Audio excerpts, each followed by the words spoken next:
1400 سال گزرنے کے بعد اب یہ کتاب ہے، اس کو کہ ہم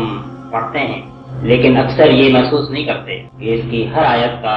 ربط اور تعلق ہماری زندگی سے آج بھی اسی طرح ہے جس طرح کہ قرآن کے پہلے سامعین سننے والوں کے لیے تھا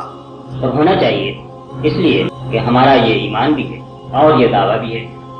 کہ یہ کتاب ہر زمانے کے لیے بلکہ قیامت تک کے لیے اسی طرح کتاب ہدایت ہے جس طرح یہ آج سے 1400 سال پہلے مکے اور مدینے کے رہنے والے لوگوں کے لیے کتاب ہدایت ہے۔ اگر اس کتاب کو ہم اس طرح پڑھیں کہ گویا یہ آج نازل ہوئی اور اس میں ہر بات جو کہی جا رہی ہے اگرچہ وہ تاریخی طور پر پرانی ہے لیکن اپنے مطلب اپنے مفہوم کے لحاظ سے آج بھی نئی ہے اور اس میں ہمارے لیے اسی طرح سبق موجود ہے اس طرح کہ ہم سے پہلے سننے والوں کے لیے تھا، تو پھر ہم اس سے صحیح معنوں میں فائدہ اٹھا سکتے ہیں۔